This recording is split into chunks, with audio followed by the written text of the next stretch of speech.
Hello my dear students, welcome to Bhavya chemistry academy BCA। आज के इस वीडियो में हम बात करने वाले हैं चैप्टर 6 थर्मोडायनेमिक्स की, जो कि क्लास 11th की केमिस्ट्री का एक इंपॉर्टेंट चैप्टर है।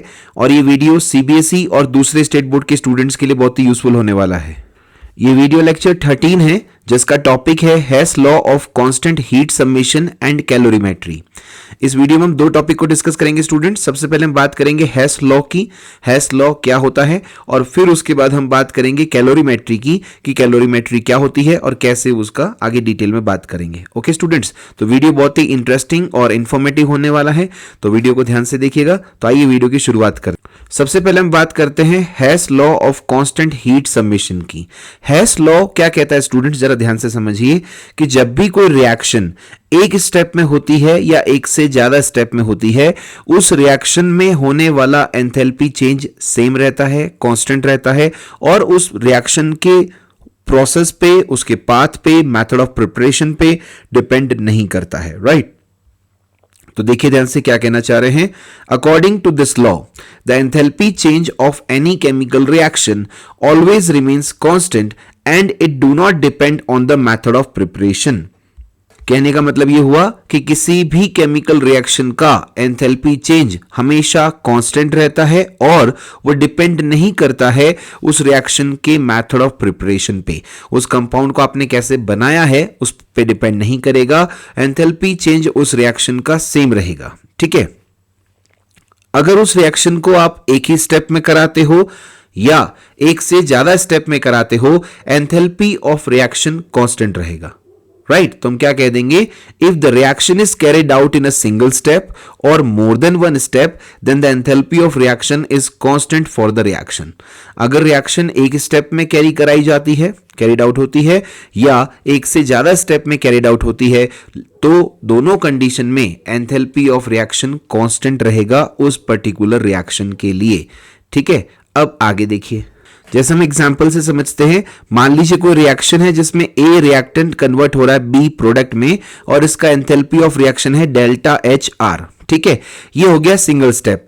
अब मान लेते हैं कि ए से बी बनने के लिए हम 2 या 3 स्टेप का यूज करते हैं। तो पहले ए रिएक्टेंट ने डी प्रोडक्ट बनाया, स्टेप 1, इसका एंथैल्पी चेंज हो गया डेल्टा HR1। फिर डी ने सी प्रोडक्ट बनाया, इस रिएक्शन का एंथैल्पी चेंज हो गया डेल्टा HR2। फिर सी ने फाइनल प्रोडक्ट बी बनाया, जो कि स्टेप 3 हो गया, और इसके लिए एंथैल्पी चेंज हुआ डेल्टा HR3।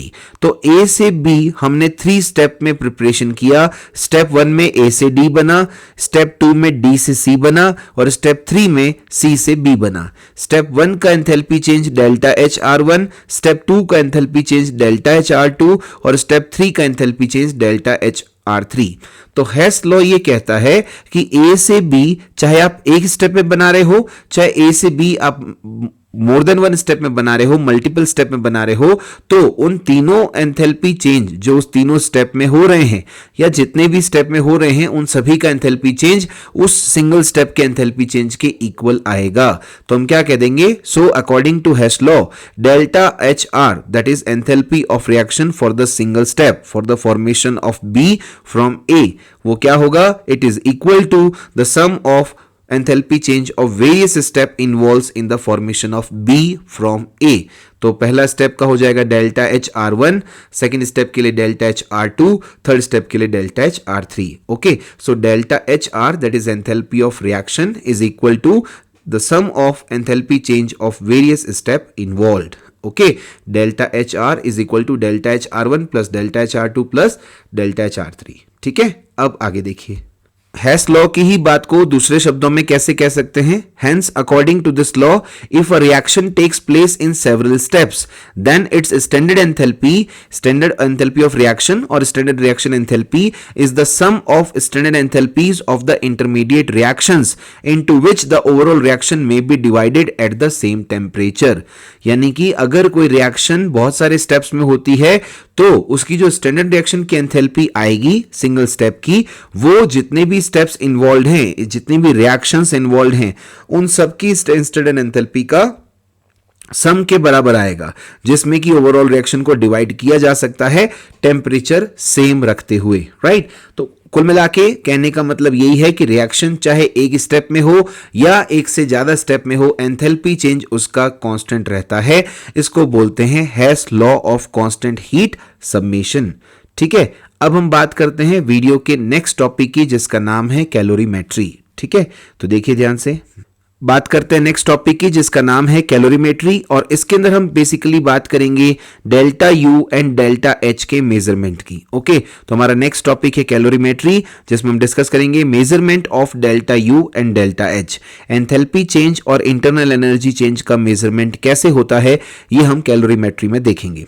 तो सबसे पहले अगर बात करें कैलोरीमेट्री की कि कैलोरीमेट्री होता क्या है ये प्रोसेस, क्या है ये वर्ड, जिसका मीनिंग हम देखें। अब अगर एंथैल्पी चेंज ड्यूरिंग या enthalpy change associated with chemical और physical processes by experimental technique called as calorimetry, यानी फिजिकल और केमिकल प्रोसेसेस जो होते हैं, जो एक्सपेरिमेंटल टेक्निक के साथ कराए जाएं, उनके साथ जो एनर्जी चेंजेस होंगे उसको हम बोलते हैं कैलोरीमेट्री। ठीक है, in calorimetry the process is carried out in a vessel known as calorimeter which is immersed in a known volume of the liquid।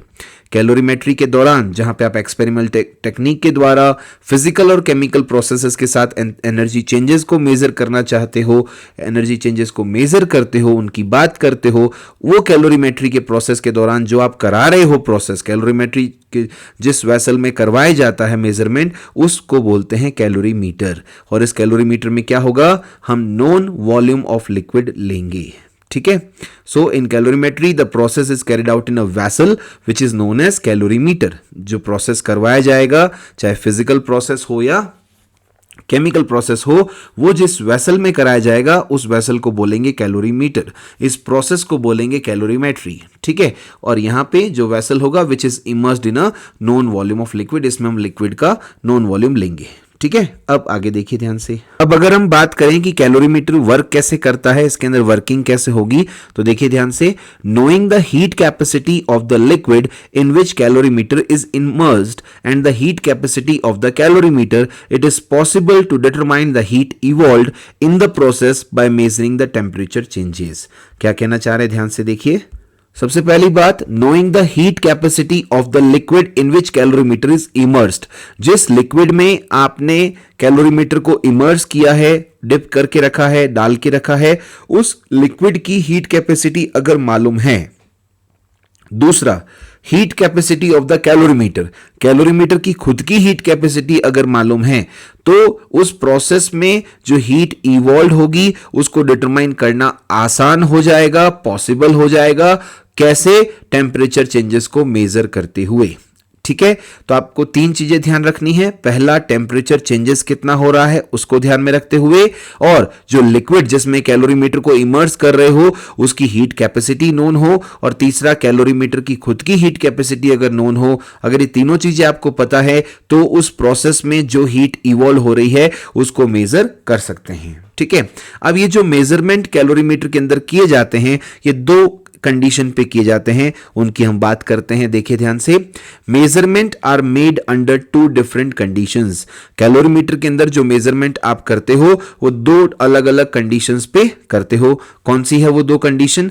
पहली कंडीशन है एट कांस्टेंट वॉल्यूम, दूसरी है एट कांस्टेंट प्रेशर। जब आप constant volume पे heat measure करोगे, heat evolve कितनी हुई उसको मेजर करोगे, that will be given as QV। और जब कांस्टेंट प्रेशर पे हीट कितना इवॉल्व हुआ उसको मेजर करोगे, then it will be QP। ठीक है, तो कांस्टेंट वॉल्यूम पे हीट मेजरमेंट, कांस्टेंट प्रेशर पे हीट मेजरमेंट, QV और QP, इन दोनों की हम बात करेंगे। तो आइए इन दोनों स्टेप को, दोनों प्रोसेसेस को, दोनों अलग अलग कंडीशंस को हम डिटेल में बात करते हैं कि कांस्टेंट वॉल्यूम रखते हुए हम कैसे मेजरमेंट करते हैं कैलोरीमीटर के अंदर, और कांस्टेंट प्रेशर रखते हुए हम कैसे मेजरमेंट करते हैं कैलोरीमीटर के अंदर। ठीक है, तो देखिए दोनों स्टेप की हम, दोनों प्रोसेस की हम डिटेल में बात करते हैं।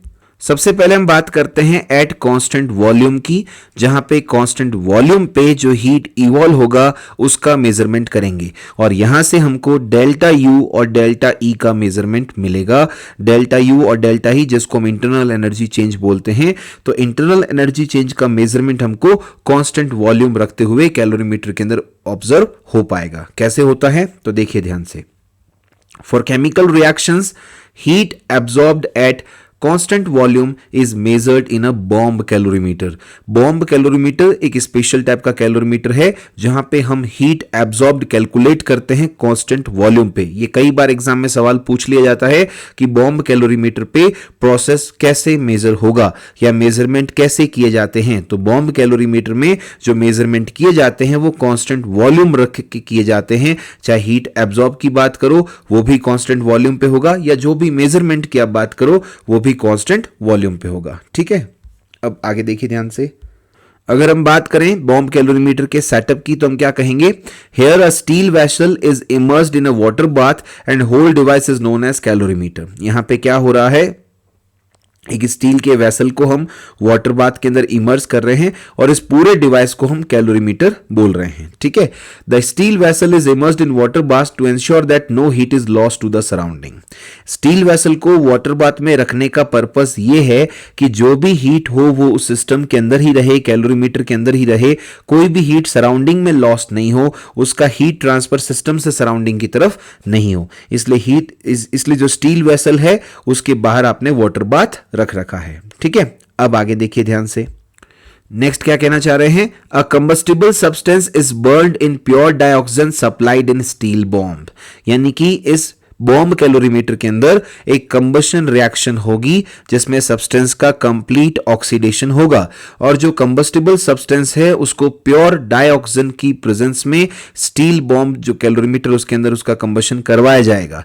राइट, और कंबशन के लिए ऑक्सीजन चाहिए, वो भी यहां पे सप्लाई दी जाएगी स्टील बॉम्ब के अंदर, और कंबस्टिबल सब्सटेंस को जलाया जाएगा, कंप्लीट ऑक्सीडेशन उसका कराया जाएगा। ठीक है, तो यही बात यहां पे कही गई है कि a combustible substance is burned in pure dioxygen supplied in the steel bomb.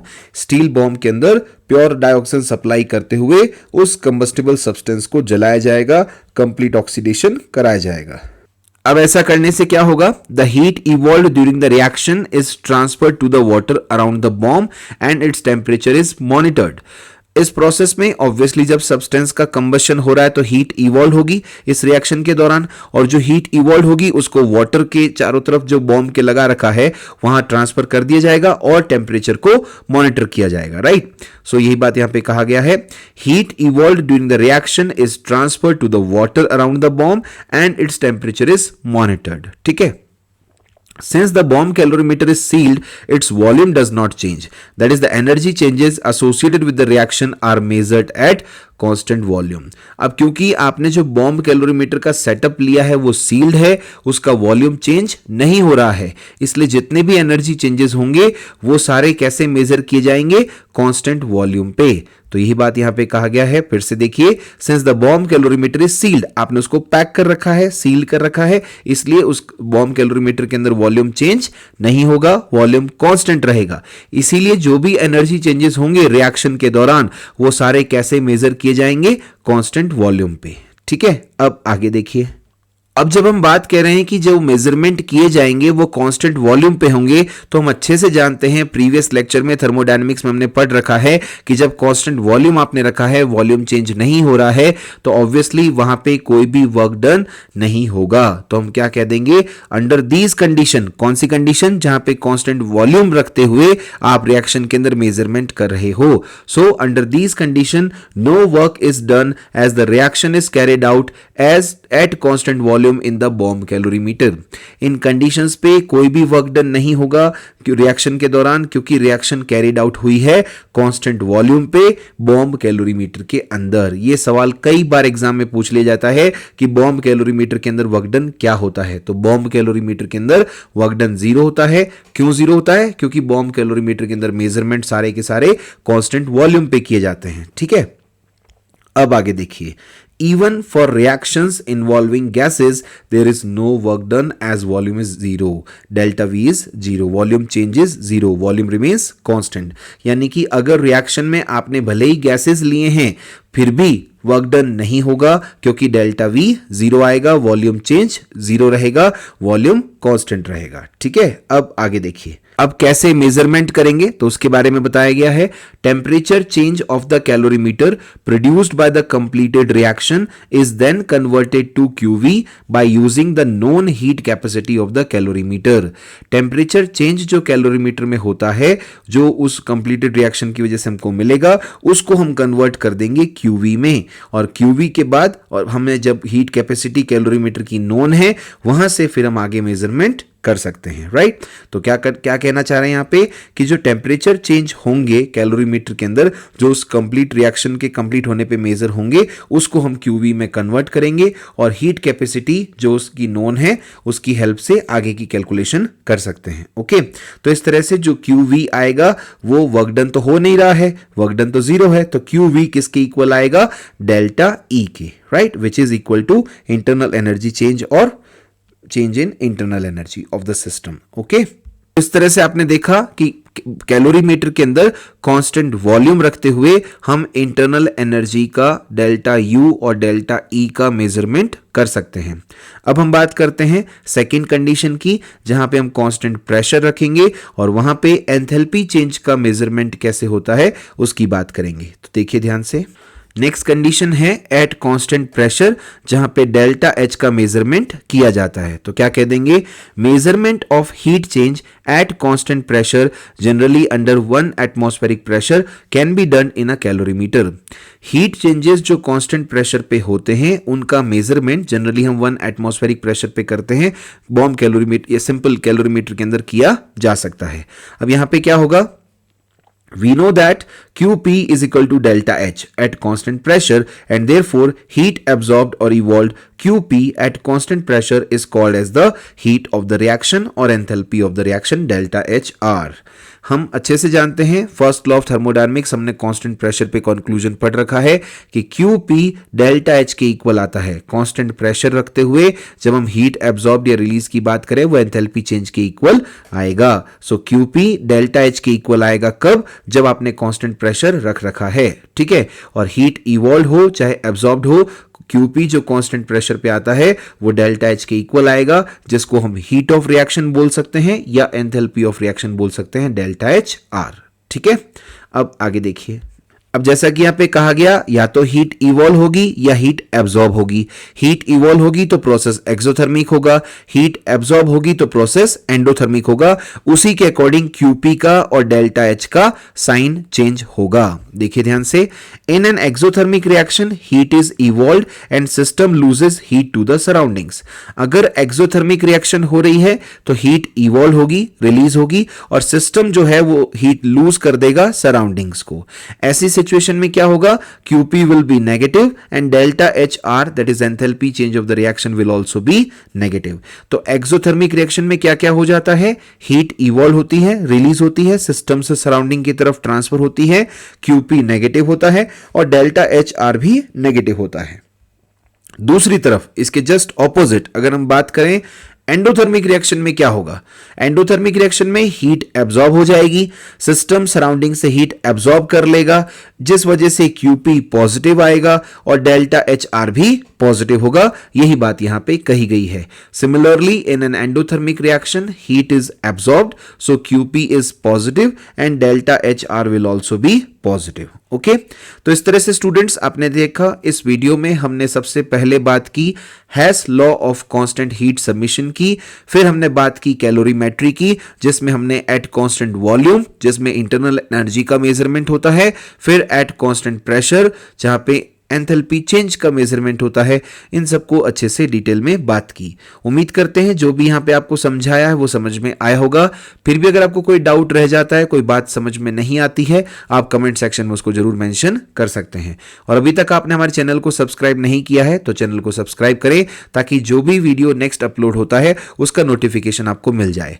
और स्टूडेंट्स अगर आप कोई और टॉपिक हमसे पूछना चाहते हैं, पढ़ना चाहते हैं, या कोई क्वेरी आपकी है तो आप जरूर कमेंट सेक्शन में मेंशन कीजिए, हम उस पे बेस्ड एक सेपरेट वीडियो अलग से बना लेंगे। Okay students, thank you very much.